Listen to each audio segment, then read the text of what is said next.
Bonjour et bienvenue dans cette vidéo, je suis Alexandre de Beclerc, au l'Infoservice. Dans cette vidéo, on va voir comment installer Exchange 2016 sur un Windows Server. Alors là, j'ai pris un Windows Server 2012. Alors voilà ma configuration, configuration IP, voilà, j'ai donné un nom, srv-mail, n'oubliez pas de donner le nom, hein, c'est un nom à votre machine, c'est souvent un oubli, et j'ai créé un domaine, c'est un contrôleur de domaine, avec mon domaine au l'Infoservice. Alors, je vais essayer de pas trop faire de blabla et rentrer directement dans le vif du sujet, enfin, en tout cas le plus rapidement possible. Tout d'abord, au niveau des prérequis. Je vous invite toujours à aller sur le site internet de Microsoft, sur le TechNet, vous avez absolument toutes les informations. Ici, sur les prérequis de Exchange 2016, on nous dit qu'on a besoin d'un contrôleur de domaine soit sur 2016, 2012 ou 2008. Donc je suis sur 2012, Data Center, c'est parfait. Le niveau fonctionnel de la forêt Active Directory doit être à 2008 minimum. Donc là après le DNS, voilà, au niveau de la configuration matérielle, donc on a une architecture 64 bits. Pour le rôle de boîte aux lettres, on va partir sur 8 Go minimum et sur le rôle de Transport Edge 4 Go. Donc grosso modo, retenez qu'on est à 8 Go de RAM mini. Au niveau du fichier d'échange, ça peu importe. Et puis, enfin, pas peu importe, c'est important, mais en tout cas, c'est pas important dans ce que je fais ici. Et au niveau de la taille du disque dur, on est parti sur 30 Go minimum. Donc moi, je suis parti sur 60. Voilà au niveau des prérequis matériels. Avant de commencer, on a besoin de connaître ce que sont les rôles de Exchange. Alors pour ça, je remonte un tout petit peu en arrière sur un Exchange 2007.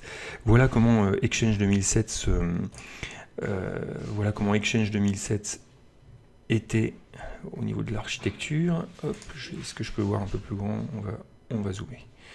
Voilà, donc là, je suis sur un site internet qui a eu sur lequel on peut voir l'architecture d'Exchange 2007. Donc on voit que c'était une vraie révolution hein, sur Exchange 2007, puisque là on avait 5 rôles qui étaient répartis.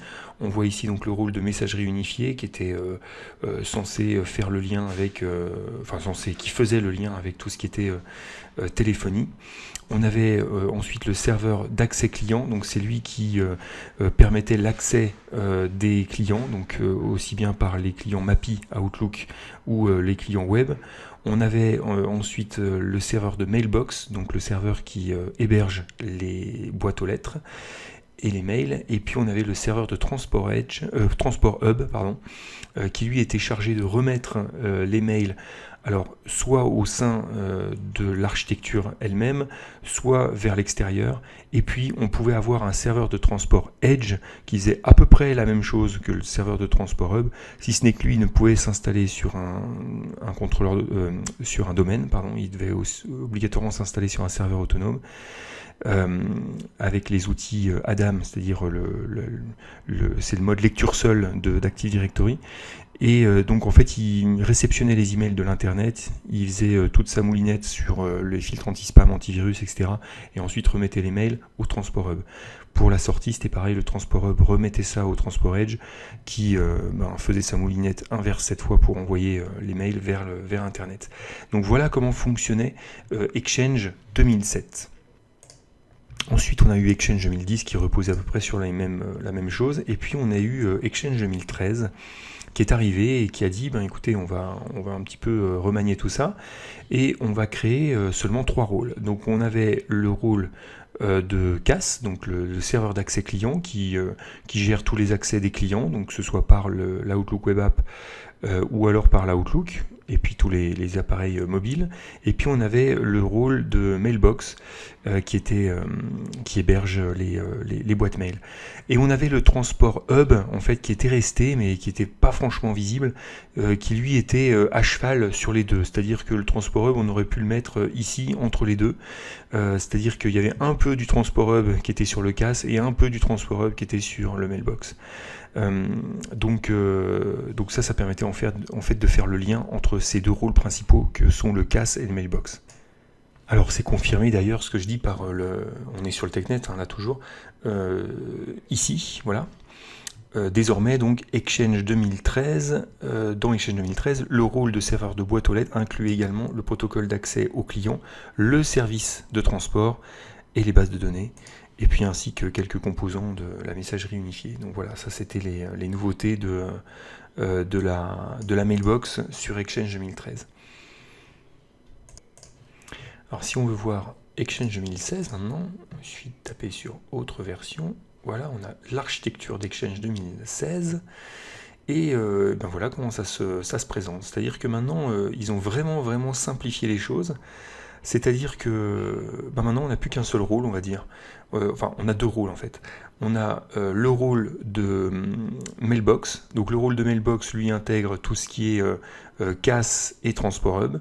Et puis on a un serveur de Transport Edge qui est, voilà, donc qui est dans le réseau périmètre de l'entreprise.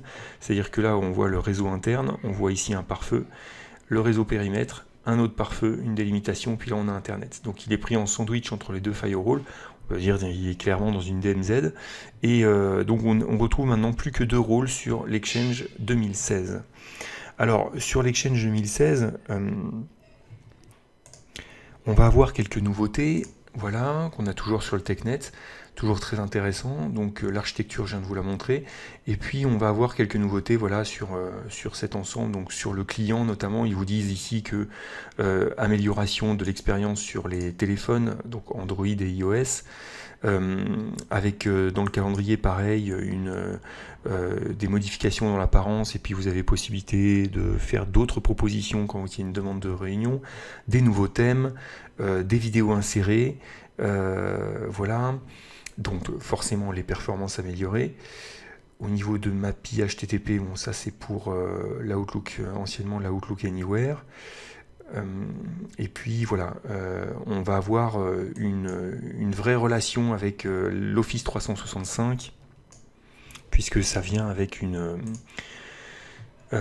cet assistant sera installé en tant qu'application autonome en fait. Voilà, donc les stratégies et conformités, mais ça ne cesse de s'améliorer au fil des versions. Tout ce qui est archivage, et puis ben, évidemment les performances qui sont tout le temps améliorées. Voilà, au niveau de ce qu'il faut savoir sur Exchange 2016.